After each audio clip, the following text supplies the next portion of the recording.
watched my neighbor die for the third time last week. They kept bringing him back.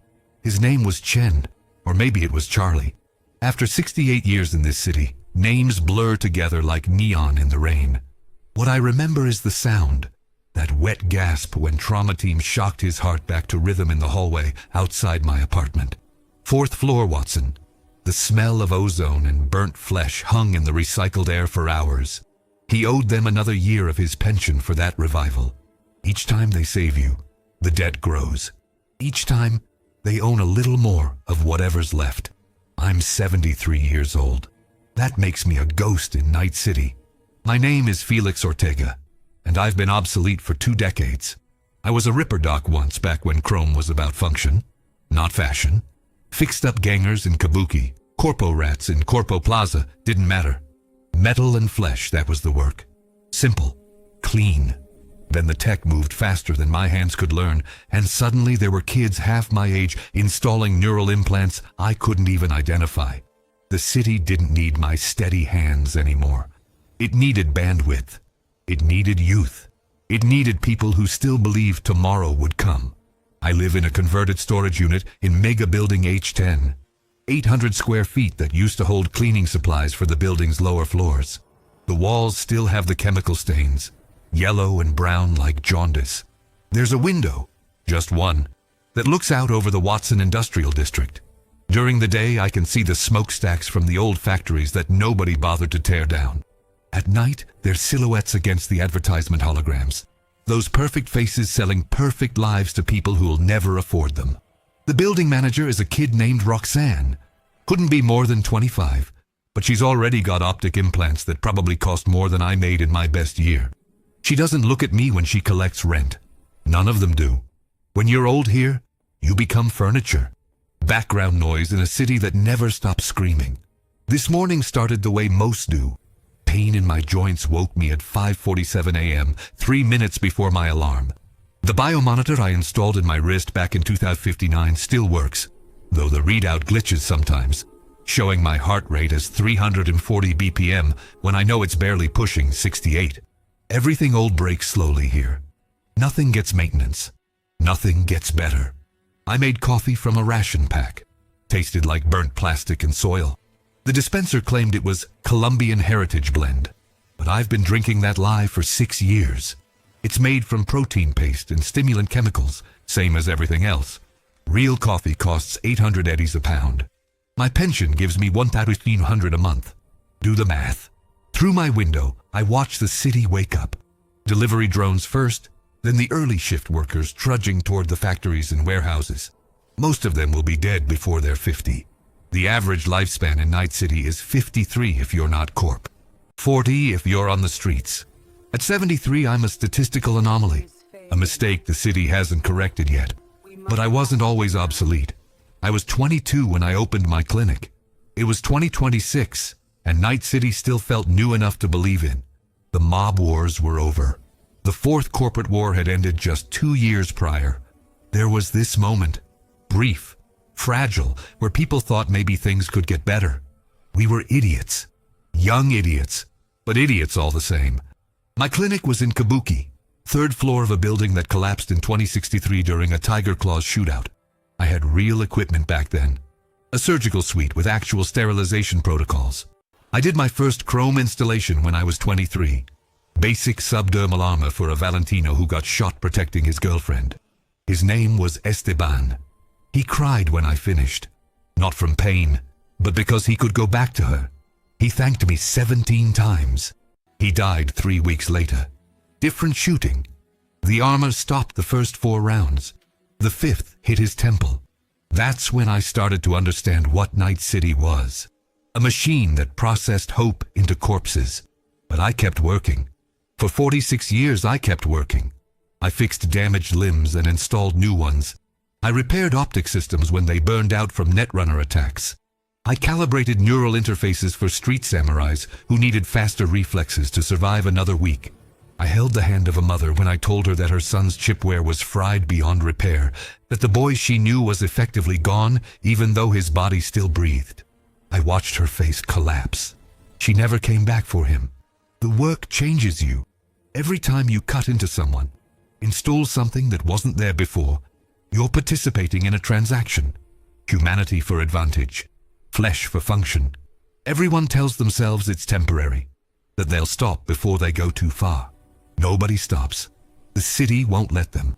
I remember a kid named Jules, 16 years old, came in with her mother. Wanted basic hand implants for her apprenticeship at a machine shop. Standard job. I'd done hundreds like it. Her mother held her other hand the whole time, whispering that it would be okay, that this was just to help her get started, make some money, have a better life.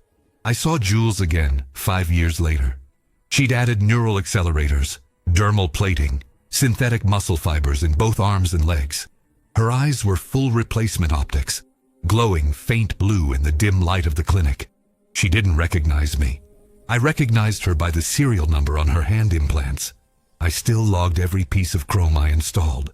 She asked if I could do a spine replacement, said she needed it for combat. She was 21 years old and talked about killing people the way most people talk about their commute. Her mother was dead. Gang violence. Jules didn't seem to care. That was 2047. I think about her sometimes, wonder if she's still alive.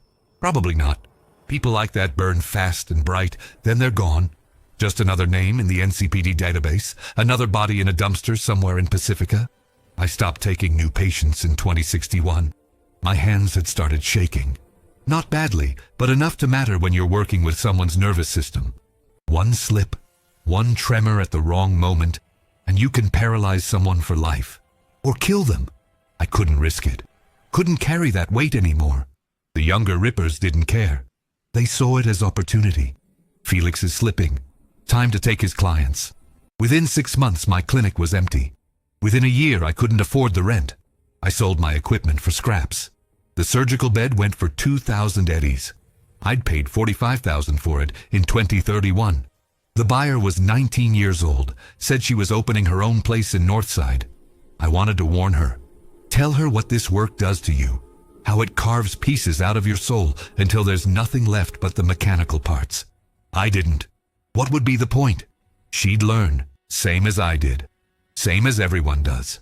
That's when the silence started. When you work, you're part of the city's rhythm. People need you, contact you. Your phone chirps with appointments, emergencies, desperate requests. Then you stop working, and the chirping stops. The messages stop. The city forgets you in real time. It's not gradual. It's immediate. One day you're essential. The next, you're nothing. I tried to stay social, went to the bars where old fixers and rippers would meet, places where people remembered the 30s and 40s when chrome was still crude and you needed real skill to install it properly. But those places closed one by one. The people died one by one, and the ones who survived got treatments I couldn't afford. Rejuvenation therapies that kept them looking 40 while I withered into something ancient. There's this thing they don't tell you about getting old in Night City. It's not the pain. It's not the weakness. It's the isolation. You become invisible. People look through you. Young gonks with fresh chrome and big dreams. They don't see someone who survived 73 years in this concrete hell. They see a failure, a warning, proof that you can do everything right and still end up alone in a storage unit, drinking fake coffee and waiting to die. 3 months ago, I went to the market in Kabuki. Just needed food paste and water rations. Simple. I was standing in line behind a couple. Couldn't have been older than 25. Full body conversion jobs, military grade chrome, the kind that costs more than most people make in a lifetime. They were beautiful in that terrible way Night City makes people beautiful. Perfect and empty. The girl's optics malfunctioned, started glitching, flashing error messages across her vision. She panicked. I could see it in how her hands moved, reaching for her face, trying to find a problem her fingers couldn't fix. Her boyfriend didn't know what to do. Just stood there like, chrome makes you immortal. I told them it was a simple neural feedback loop. Happens with cheaper installations. Just needed a reset. I could walk them through it right there. 30 seconds maybe. They looked at me like I was speaking a dead language. The girl's boyfriend sneered. Actually sneered. Back off, old man. Then they left. Walked out of the market, her optics still glitching, too proud or too stupid to accept help from someone who looked like me. I stood there holding my ration packs while a 16-year-old cashier asked if I needed assistance finding the senior discount section. I'm not senile. I'm not feeble. I survived 73 years in a city that kills most people before 40. I installed Chrome in Legends, saved lives, built a career on skill and precision, and now I'm the old man people back away from in grocery stores. That night, I thought about eating my gun. I've owned a Lexington pistol since 2029, kept it maintained, kept it loaded. It's under my bed in a case that's probably worth more than the gun at this point. I sat on the edge of my mattress, a foam block that's compressed into a permanent shape of my spine, and held that pistol for 2 hours. The weight felt right, familiar. I didn't do it. Not because I was afraid, because I was angry. The city wants me dead, has wanted me dead for decades. Every day I wake up as a middle finger to the statistics, to the average lifespan, to the corpo actuaries who calculated I should have died in 2054. I'm still here, still breathing their poisoned air, still drinking their fake coffee, still watching. And I see things they don't think I see. Like Chen, my neighbor. The first time trauma team brought him back was 7 months ago. Heart attack in the hallway. He'd been coming home from his shift at the water treatment plant, and his heart just stopped. Massive coronary. I heard the commotion, looked out, saw the gold and white uniforms working on him. They had him stabilized in 90 seconds. Professionals. Expensive. The bill must have been astronomical. Trauma Team Platinum coverage costs 5,000 eddies a month. Chen worked sanitation. No way he was pulling that kind of salary. But they kept bringing him back. Second time was 3 months ago. Stroke. I watched through my door's peephole as they injected him with neural stabilizers, loaded him onto a stretcher, disappeared into the elevator with sirens wailing. He was back a week later. Slower. Quieter. Part of his face didn't move right anymore. Third time was last week. I was making dinner, protein paste heated in a pan to give it some texture, when I heard the thump. Heavy. Final. The sound a body makes when there's no strength left to catch itself. I knew that sound. I'd heard it hundreds of times in my clinic. I opened my door. Chen was on the floor, 3 feet from his apartment. His eyes were open, staring at the ceiling. No movement. No breath. Already gone. Trauma team arrived within 4 minutes. I timed it. 4 minutes for a building in Watson. For a sanitation worker who couldn't possibly afford their premium response times. They worked on him for 11 minutes. Charged his heart 6 times. Each shock made his body arch off the floor, made his chrome, basic subdermal stuff, probably 20 years old, glimmer under the hallway's fluorescent lights. They brought him back. He didn't wake up, but his heart was beating. They loaded him onto the stretcher, and that's when I saw it. The lead medic, a woman with neural interface ports visible along her jawline, she wasn't relieved. She looked frustrated, tired, like this was an obligation, not a rescue. One of the junior medics asked her something I couldn't hear. She responded loud enough for me. Contracted revival. We bring him back every time until the policy expires. The junior medic. When's that? Another year. They took him away. I closed my door and stood in my apartment while my dinner burned. The smell of scorched protein paste filled the room, but I didn't move. Couldn't move. Contracted revival. I'd heard of it. Never seen it up close. Some corporations, they take out policies on their workers. Not life insurance, the opposite. Revival contracts. If you die during your employment period, they bring you back. Doesn't matter if you want to come back. Doesn't matter if there's brain damage, if your quality of life is gone, if you're a vegetable in a meat prison. The contract says they revive you. So they do. Chen worked for Aquatech Solutions. I'd seen the logo on his uniform. Mid-tier corp, nothing special. But they had revival contracts on their workers because dead employees don't finish projects. Dead employees create scheduling problems. Dead employees cost money. Better to bring them back. Make them finish their shift. I couldn't sleep that night. Lay on my foam block mattress and stared at the ceiling while my mind ran through everything I knew about forced revival protocols. The success rate drops each time. The neurological damage compounds. After 3 revivals, cognitive function typically degrades below 60%. After 5, most patients can't recognize their own families. Chen's been brought back 3 times in 7 months. The next morning, I did something I hadn't done in months. I left my building, actually left, not just to the market or the dispensary, but went somewhere specific, had a purpose. I took the metro to Corpo Plaza. Cost me 20 eddies I didn't have, but I needed to see something. Needed to understand. Corpo Plaza doesn't change. The buildings are still pristine. The streets still clean. The people still beautiful in that surgically perfect way that makes them look like CGI renders. I stood outside the Arasaka Tower and watched them come and go. Hundreds of them. Thousands. All chrome and confidence and genetic modifications that kept them looking 25 when they were actually 60. There was this man. Had to be my age, maybe older, but he looked 40. Sharp suit, neural implants glowing subtle gold along his temples. He walked like gravity was optional. I watched him meet someone. A woman, also ageless, also perfect. They embraced, laughed. The sound was genuine, unforced. They had time. They had health. They had treatments that would keep them going another 50 years, maybe more. I looked down at my hands. Liver spots, arthritis, skin like paper.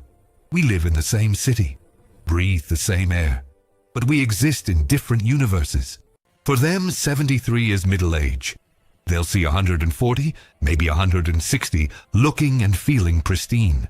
They'll watch their great-grandchildren grow old and die while they attend board meetings and drink real coffee and never feel the weight of time because they've paid to be exempt from it. For me, every day is borrowed. Every morning I wake up surprised. That's Night City. Not a city. A sorting machine. It takes people and decides who gets to be human and who gets to be evidence that humanity was always conditional. I took the metro back to Watson. The car was packed with workers heading home from early shifts. I was the only person over 60. Everyone else was young, chromed, exhausted. A girl across from me couldn't have been more than 19. She had factory burns on her hands, chemical exposure, the kind that scars even through basic subdermal protection. She was asleep sitting up, head bobbing with the motion of the train. She looked like jewels. Same age, same exhaustion, same trajectory toward a death that would happen too soon and matter too little. I wanted to wake her up, tell her to leave, get out of Night City before it finished processing her into a statistic. But where would she go? The Badlands? The same corps own everything out there too. Another city. They're all Night City. Different names, same machine. We're all trapped here. The only difference is how long it takes to kill us. When I got back to my building, Chen's door was open. I could see inside. The apartment was identical to mine. Same dimensions, same cheap fixtures, same industrial lighting that makes everything look like a crime scene. But it was empty. Not just empty of people. Empty of everything. No furniture, no clothes, no evidence anyone had lived there at all. I asked Roxanne about it when she came by for rent. Chen? Oh, he's in corporate medical recovery. Aquatech moved him to their long-term care facility. She said it while scrolling through her optics interface, not looking at me. They're subletting his unit next week.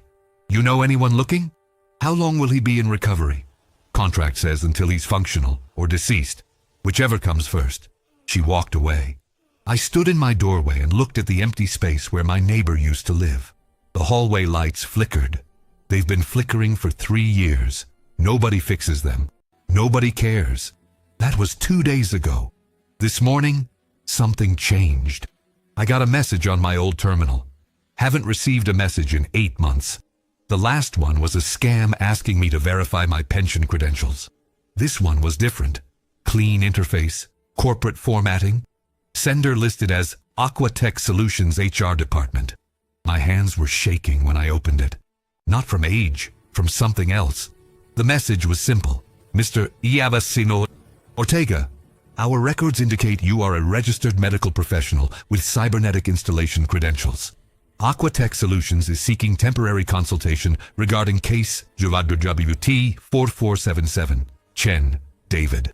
Your proximity and relevant experience make you an ideal candidate.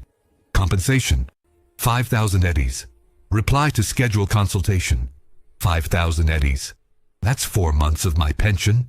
That's real food for half a year. That's the difference between surviving and barely existing. I stared at that message for 20 minutes. They wanted me to look at Chen, to consult on whatever they'd done to him. They were paying corpo money for a washed-up ripper who couldn't afford his own chrome maintenance. Something was wrong. Had to be. Corporations don't pay premium rates for consultations unless they need deniability, unless they need someone who won't ask questions, someone desperate enough to ignore red flags. I should have deleted it. Should have pretended I never saw it. Instead, I hit reply. Available tomorrow. Confirm location and time. The response came in 40 seconds. They were waiting for me. 900 hours. Aquatech Medical Annex. Watson District, Sub-Level 3. Ask for Dr. Kane. Access credentials attached. I downloaded the credentials to my ancient agent, a 20-year-old Zetatech model that could barely run modern security protocols. The corporate access codes looked legitimate. High-level clearance. The kind that gets you into places most people never see. That night, I couldn't sleep again. But this time it wasn't because of Chen. It was because of what I might find when I saw him. Revival contracts aren't supposed to be torture. The law is specific. Corporations can mandate revival, but they have to maintain quality of life standards. Brain function above 70%. Physical autonomy. Pain management. The revivals are meant to keep workers alive, not keep them suffering. But laws in Night City are suggestions, and corporations excel at finding loopholes. I lay in my bed and thought about all the chrome I'd installed over the years. All the times I'd warned people about the risks, the degradation, the slow erosion of self that comes with too much augmentation. Most of them ignored me. They wanted the power, the edge, the illusion of control in a city designed to strip it away. Nobody warns you about what happens when the augmentation fails. When your chrome starts rejecting you instead of the other way around. When your body becomes a prison maintained by corporate contract law. Morning came too fast. I showered in recycled water that smelled like chemicals and put on the cleanest clothes I had. A shirt from 2058 that had been repaired so many times the fabric was more patch than original material. My hands were still shaking. I took a beta blocker from my dwindling medication supply. It didn't help much. The metro ride to the Aquatech Medical Annex took 30 minutes. The facility was in Old Watson, down in the industrial bowels where most people never go. The kind of place that doesn't appear on tourist maps, where the walls are reinforced concrete and the air tastes like rust and desperation. Security was lighter than I expected. The credentials got me through 3 checkpoints without question. The guards looked bored. This was routine for them. Sub-Level 3 was a medical wing that felt wrong the moment I stepped off the elevator. Too quiet. Too clean. The fluorescent lights hummed at a frequency that made my teeth ache. The smell was antiseptic mixed with something organic and rotting, like they were trying to cover up decay with industrial cleaner. Dr. Caney was waiting in an observation room. She couldn't have been older than 35, but she had the eyes of someone who'd stopped sleeping well years ago. Her handshake was firm, professional, empty. Mr. Ortega, thank you for coming. Her voice was corporate neutral. I understand you have experience with long-term cybernetic integration? 46 years in the field. Good. We have a unique situation. She gestured to a window that looked into an adjacent room. I saw Chen. What was left of him? He was suspended in a medical cradle, his body connected to more machines than I could count. Neural interface cables ran from his spine into a processing unit that pulsed with rhythmic light. His chest rose and fell, but the breathing was mechanical. External ventilator assistance. Both his arms had been replaced with industrial-grade prosthetics. Not medical chrome. Industrial. The kind you see in factory equipment. His eyes were open. That was the worst part. His eyes were open, and they were moving. Tracking. Aware. Doctor, Caney spoke with the casual tone of someone discussing quarterly reports. Case WWT 4477 experienced significant neurological degradation following his 3rd revival. Standard protocol would have been termination of revival contract and transitioning to palliative care. However, Mr. Chen's employment contract includes a productivity clause. My throat was dry. Productivity clause? If an employee becomes unable to perform their original duties, the corporation has the right to reassign them to alternative functions commensurate with their remaining capabilities. She pulled up a holographic display. Chen's medical readout. Brain function at 43%. Motor control severely impaired. Pain receptors active but regulated by automated medication dispensers. Cognitive awareness estimated at 65%. High enough to understand his situation, not high enough to communicate effectively. We've integrated him into our water treatment monitoring system, Dr. Kane continued. His neural implants are connected directly to the facility's sensors. He processes quality control data in real time. It's actually more efficient than our previous automated system. Human intuition, even degraded, still outperforms algorithms in pattern recognition. I couldn't speak, couldn't move. Chen was still working, still generating value for Aquatech, not as a person, as a component, a biological processor for their infrastructure, and he was aware of it. His eyes found mine through the glass. There was something there. Recognition? Plea? I couldn't tell, but he saw me, knew someone was looking at him. Dr. Caney continued like she was describing routine maintenance. The issue is neural pathway degradation. His efficiency has dropped 12% over the last month. We need consultation on whether additional augmentation could stabilize his cognitive function or if we're approaching the point of diminishing returns. You want me to help you keep him like this? My voice sounded distant. Not mine. We want you to assess viability of continued integration. If you determine he's reached terminal degradation, we can process the contract closure and move to asset reclamation.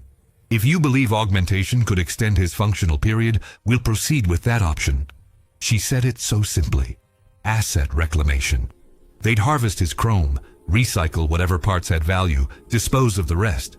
The 5,000 eddies, I said. Why me? You have corporate doctors. For the first time, Dr. Kane's professional mask slipped. Just for a second. Corporate doctors have oversight. Audit trails. You're an independent contractor. Your assessment is advisory, not binding. It gives us flexibility in documentation. There it was. They wanted me because I was deniable. If anyone ever questioned what happened to Chen, they could point to an outside consultant. Distribute the blame. I'd be just another old man who signed off on something terrible for a paycheck. I should have walked out. Should have told her what she was doing was monstrous, illegal, a crime against everything human. Instead, I heard myself say, I need to examine him directly, not through glass. Dr. Caney nodded. Of course. Follow me. She led me into the medical room. The smell hit me immediately. Disinfectant, ozone from the neural processors, and underneath it all, the sweet, sick smell of flesh under stress. Chen's body was trying to reject the augmentation, and the machines were forcing it to comply. Up close, I could see the integration points where they'd connected him to the monitoring system. Crude work. Functional, but crude. They'd prioritized speed and efficiency over precision. The kind of installation that causes constant low-level pain. I pulled out my old diagnostic scanner. It was ancient by current standards, but it still worked. I ran it along Chen's neural pathways, checking integration stability, tissue response, pain indicators. The readings made my stomach turn. He was in constant agony. The medication kept him from screaming, kept him compliant. But the pain was there, constant, inescapable. And his brain function, what was left of it, was fully aware. His eyes tracked me as I worked. I saw his mouth move, trying to form words. No sound came out. They disabled his vocal functions to prevent distress calls that might alert other workers. But I could read lips. I'd learned that skill decades ago, working with patients who'd lost their voice to throat augmentation. He was saying the same thing, over and over. Please, please, please. I had two choices. I could tell Dr. Kane that additional augmentation was viable, that they could keep Chen like this for another year, maybe more. I'd get my 5,000 eddies. He'd continue to suffer in silence, a biological component in Aquatech's infrastructure. Or I could tell her the truth, that his neural degradation was terminal, that continued integration would result in complete cognitive collapse within weeks. They'd process the contract closure, shut him down, finally let him die. Either way, I was deciding whether a human being lived or died. Just like the old days. I spent 20 minutes running diagnostics I didn't need to run, checking readings I'd already seen. Anything to delay the moment I'd have to choose. Chen's eyes never left me. He knew. Somehow he understood what was happening. That I was his last chance. His only chance. I thought about Esteban, the Valentino kid who cried when I gave him armor to protect his girlfriend. Dead 3 weeks later. I thought about Jules, 16 years old, getting hand implants to help her mother. 21 years old, asking for a combat spine, her humanity already gone. I thought about every patient I'd ever worked on, every piece of chrome I'd installed, every time I'd participated in the transaction that trades flesh for function, humanity for advantage. Every time I'd told myself I was helping. I powered down my scanner and turned to Dr. Caney. His neural architecture is compromised beyond recovery, I said. The words felt like gravel in my throat. Continued integration will result in catastrophic cognitive failure within 2 weeks. Additional augmentation would be inefficient allocation of resources. Dr. Caney nodded, already pulling up forms on her holo display. Understood. We'll process termination of contract and proceed with asset reclamation. Your consultation fee will be transferred within 24 hours. She extended her hand. I shook it. Her grip was firm, professional, grateful. I just killed a man, and she was thanking me for the paperwork. She left to file the necessary forms. I was alone with Chen for the last time. I walked to his medical cradle and looked into his eyes. They were still moving, still aware, still desperate. I'm sorry, I whispered. I'm so sorry. His mouth moved again. Not please this time. Something else. Thank you. Then his eyes closed. Not from sedation or shutdown, just exhaustion. The kind that comes from holding on too long to something that should have ended months ago. I left the Aquatech facility and walked back to the metro in a daze. The world felt muffled, distant, like I was moving through water. People rushed past me. Young, chromed, alive. None of them knew. None of them cared. The 5,000 eddies hit my account 18 hours later, exactly as promised. I used it to pay 3 months of rent in advance, bought real coffee. Actual coffee from beans, not protein paste. It cost 800 eddies and tasted like dirt and bitterness and guilt. 2 days later, Roxanne knocked on my door. Hey, Mr. Ortega, just wanted to let you know we're cleaning out the unit next door. Corporate Medical informed us the previous tenant passed away during treatment. You know anyone who might be interested in the space? No, I said. I don't know anyone. She left. I closed the door and stood in my apartment, holding a cup of real coffee that I couldn't taste anymore. Chen died 3 days after my consultation. Official cause of death: natural cardiac failure during medical treatment. The revival contract was fulfilled. They'd kept him alive for the required period. The fact that they'd kept him alive as a component in their water treatment system was technically legal. The productivity clause gave them that right. I'm 73 years old, and I just sold the last piece of my humanity for 5,000 eddies and real coffee. Tonight, I'm sitting by my window at 3:17 a.m. watching the city lights. The advertisements are still running. Happy faces selling happiness. The factories are still burning. The drones are still delivering. The machine keeps running. And I'm still here. Still alive. Still complicit. I understand now what Night City really is. It's not the violence that kills you. It's not the chrome or the gangs or the corporate wars. It's the slow realization that survival requires you to become something you hate. That every day you continue to exist, you're participating in a system designed to extract everything human and leave only the parts that generate value. Chen is dead now. Finally. Free. I'm still alive. Still trapped. And I don't know which of us got the better deal. My biomonitor glitches again. Shows my heart rate as 428 BPM. I don't bother resetting it anymore. Broken things stay broken here. That's the rule. The sun is starting to rise over Corpo Plaza. Another day. Another rotation of the machine. I can see the Aquatech facility from here. Just barely. A small gray building in a sea of gray buildings. Somewhere inside, they're probably installing someone new in Chen's monitoring station. Someone younger. Someone with better neural integration. Someone who doesn't know yet what they've agreed to. The cycle continues. I finish my real coffee. It's cold now. It was never good even when it was hot. Just expensive. Just proof that even when you can afford better, nothing in this city actually tastes like freedom. The Lexington is still under my bed. Still loaded. Still waiting. But I'm too stubborn to use it. Too angry to give Night City the satisfaction. I'll wake up tomorrow. Make fake coffee from a ration pack because the real stuff is gone. Watch the city process another generation of dreamers into components. Bear witness to the machine. That's what we do here. The old ones. The obsolete ones. The ones who survived long enough to understand. We watch. We remember. We carry the weight of every choice that kept us breathing. And we wonder if that was ever really survival at all. 3 weeks after Chen died, I started seeing them everywhere. Not ghosts. Nothing supernatural. Just patterns. Connections I'd been too numb to notice before. Once you understand how the machine works, you can't stop seeing its mechanisms. The elderly woman on the 5th floor who disappeared overnight. The maintenance worker who kept showing up for shifts 3 months after his obituary ran in the Watson local feed. The man in 8C who screamed every night at exactly 2:14 a.m. Screamed until the sound cut off mid-breath, then silence. Revival contracts. All of them. Night City doesn't just kill its old people. It recycles them. I started keeping a log. Old habit from my clinic days.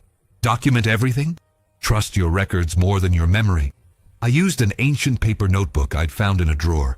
The kind nobody uses anymore because paper is expensive and digital is free. But digital leaves traces.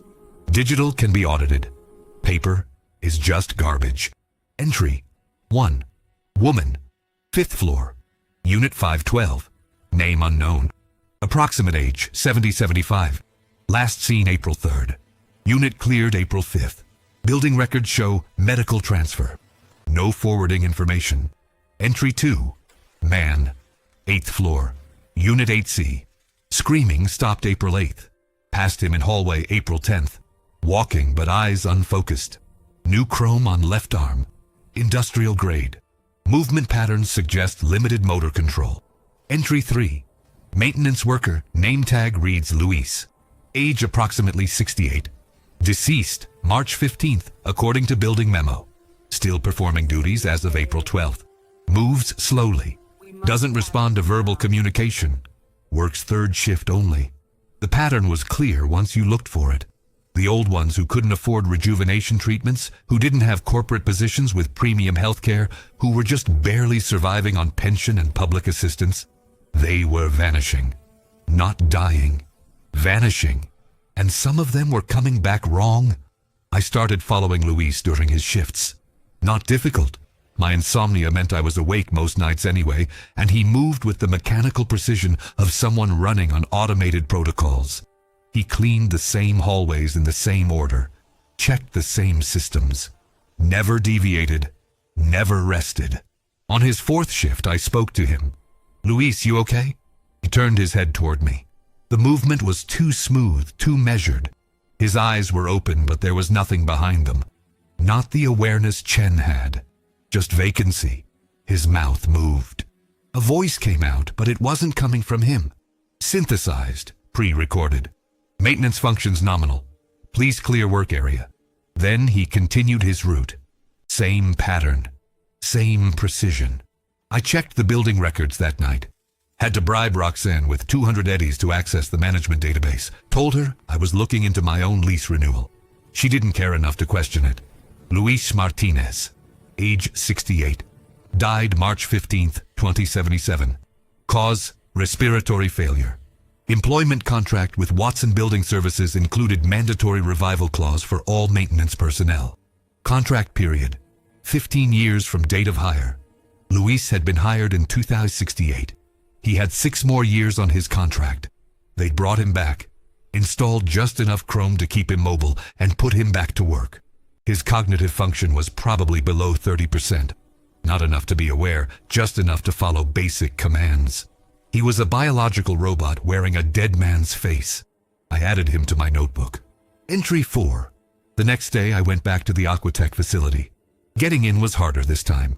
My previous access credentials had expired, and the guards at the checkpoint actually checked my identification. I told them I was following up on a consultation, and that Dr. Caney had requested additional analysis. They made me wait 40 minutes while they verified my story. Dr. Caney looked surprised to see me. Not pleased. Surprised. The kind of surprise you have when something you thought was disposed of shows up at your door. Mr. Ortega, I wasn't expecting a follow-up. Is there a problem with your payment? The payment's fine. I wanted to ask you about revival contracts. Her expression went carefully neutral. That's not really my area of expertise. I handle specific case management. Chen's case. You manage that. How many others are there? I'm not at liberty to discuss. How many people are plugged into your infrastructure right now? How many biological processors are running your water treatment systems? She didn't answer immediately. When she did, her voice had lost its corporate smoothness. There was something harder underneath. Something tired. 17 active integrations currently. All operating within legal parameters. All covered by properly executed revival contracts. She paused. You signed off on Chen's termination, Mr. Ortega. You understood the situation. Why are you back? Because I need to know if I did the right thing. Dr. Caney laughed. It was a bitter sound. The right thing? You're asking me about morality? She pulled up her sleeve, showing chrome neural ports along her forearm. I've got 15 years of medical debt. Student loans that compound faster than I can pay them. My revival contract is through Aquatech. If I die, they bring me back and put me to work until the debt is cleared. You know how long that would take at current interest rates? 70 years. She let that sink in. 70 years. Most people don't live that long naturally. So no, Mr. Ortega. I can't tell you if you did the right thing. I can tell you that you did the legal thing. The economically necessary thing. The thing that keeps the machine running. She stood up. If you're experiencing ethical concerns, I suggest speaking with Corporate Wellness. They offer subsidized therapy for contractors. She was dismissing me. I'd become inconvenient. I left without another word. On the metro ride back to Watson, I thought about what she'd said. 70 years of forced labor. A lifetime of death, extending beyond any natural span. That was the future waiting for anyone who couldn't afford to pay their debts. And there were millions of people in Night City drowning in debt. I started expanding my research. Used the last of my Aquatech payment to access public records databases. The kind you can buy time on if you know where to look, and don't ask too many questions. I searched for patterns across Watson. Deaths followed by continued employment. Medical transfers with no destination records. Elderly residents who vanished from residential databases but never appeared in cemetery logs. The numbers were staggering. In Watson alone, there were approximately 3,400 people over the age of 65 who had died in the last 3 years but still appeared on corporate employment rosters. 3,400 people who were legally dead but contractually obligated to keep working. I cross-referenced that with other districts. Northside, 2,100. Japantown, 1,800. Even in Corpo Plaza there were 400, though those were probably different. The Corpo dead likely had premium revival contracts, the kind that actually maintained quality of life, the kind that let you stay human. The poor dead just stayed working. I was 73 years old and I'd just discovered that Night City had invented a form of slavery so efficient it didn't even require the slaves to be alive. That night, I couldn't eat, couldn't sleep, couldn't stop thinking about those numbers. 3,400 in Watson. How many across the whole city? 50,000? 100,000? An army of the dead kept moving by corporate contract law. I thought about my own situation. I didn't have a revival contract. I'd been independent too long, never signed onto corporate employment with those clauses. When I died, I'd stay dead. That used to terrify me. Now it felt like the only mercy left. But what about everyone else? What about the workers who signed contracts just to survive, not understanding what they were agreeing to? What about people like Luis, who probably thought a maintenance job was secure, stable work, never imagining it would follow him past death? I opened my notebook to a fresh page and wrote, "What can one old man do?" I stared at that question for 2 hours. The answer kept coming back. Nothing. I was nobody. A washed-up ripper with a pension and a storage unit apartment. I had no connections, no resources, no platform. Even if I went public with what I knew, who would listen? An elderly man ranting about corporate conspiracy. In Night City, that was just Tuesday. But I couldn't do nothing. Not anymore. I decided to start with Luis.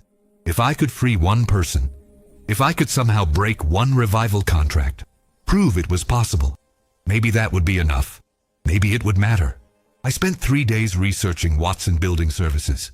Small corp, subsidiary of a larger facilities management company. Their revival contracts were standard boilerplate. Nothing special, nothing unique. Just the usual clauses about mandatory revival, continued employment, asset reclamation upon contract completion. The contracts had one interesting feature, a medical exemption clause. If a licensed medical professional determined that continued revival was causing undue suffering incompatible with basic human dignity, the contract could be voided. That clause was meant to prevent PR disasters. If someone ended up like Chen, suffering, aware, trapped, and it became public, the corporation could point to the exemption clause and say they'd tried to be humane. In practice, corporate doctors never invoked it. Ever. Because corporate doctors understood who signed their paychecks. But I wasn't a corporate doctor anymore. I still had my medical credentials. They were ancient, hadn't been renewed in over a decade, but they were technically still valid. I'd checked. Night City's medical licensing board was so understaffed that they barely processed renewals.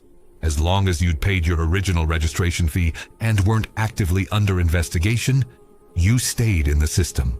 I drafted a medical assessment report for Luis Martinez, documented his cognitive degradation, his lack of voluntary motor control, his complete absence of self-awareness. I cited the standard medical ethics codes that Night City technically still recognized, even if nobody followed them. I invoked the exemption clause and recommended immediate contract termination on humanitarian grounds.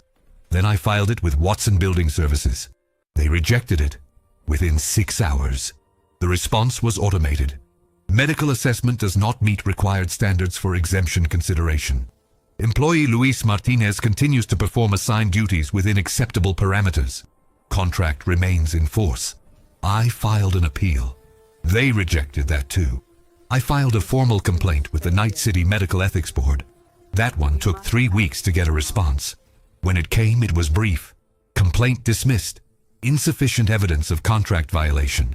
Every door closed. Every avenue blocked. The system was designed to prevent exactly what I was trying to do. But I'd spent 46 years in Night City. I knew something the system didn't account for.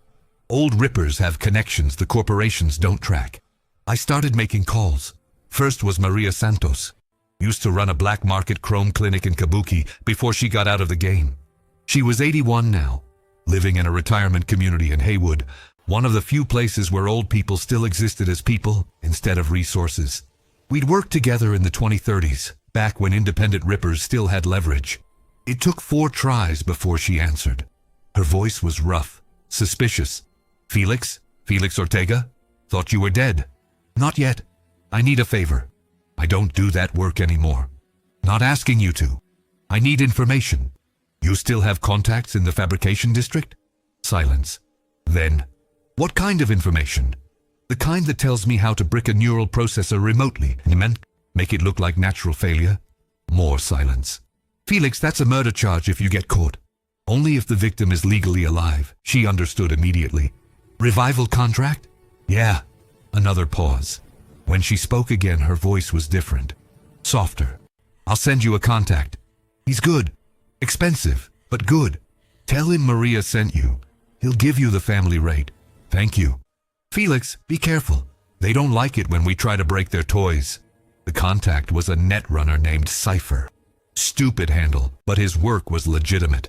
We met in a dingy ramen shop in Kabuki where the booths had privacy screens and the owner didn't ask questions. Cypher was younger than I expected.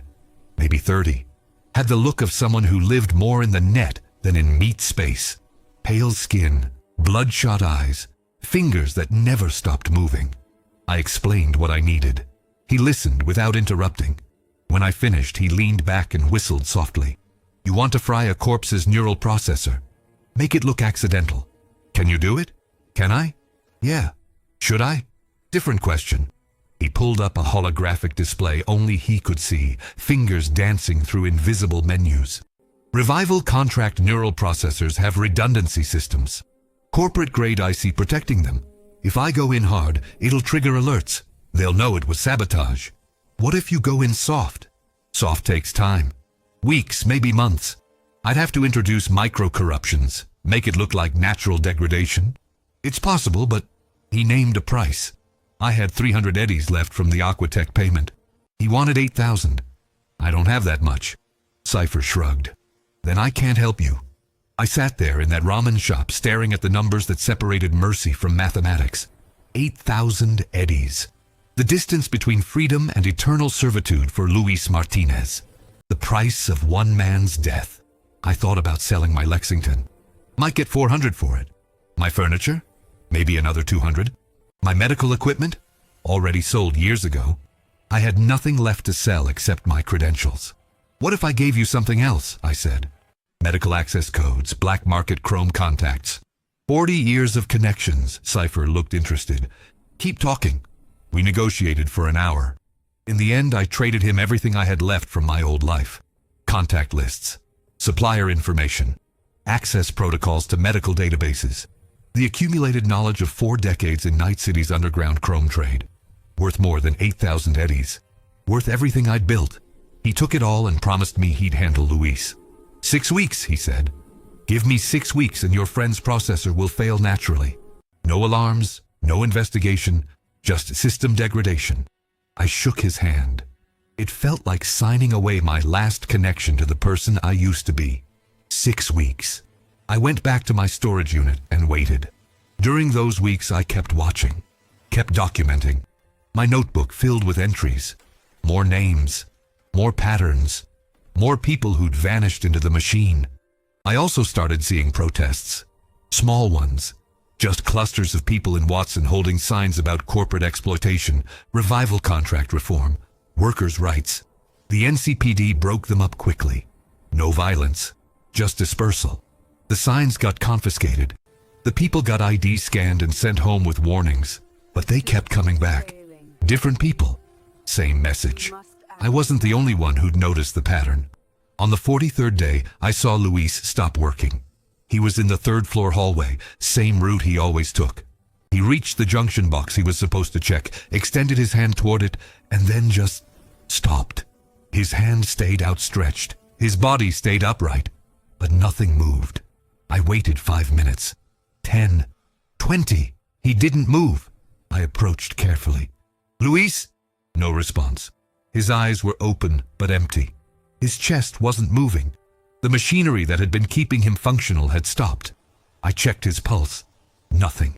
Body temperature already dropping. His neural processor had failed completely, taking his autonomic functions with it.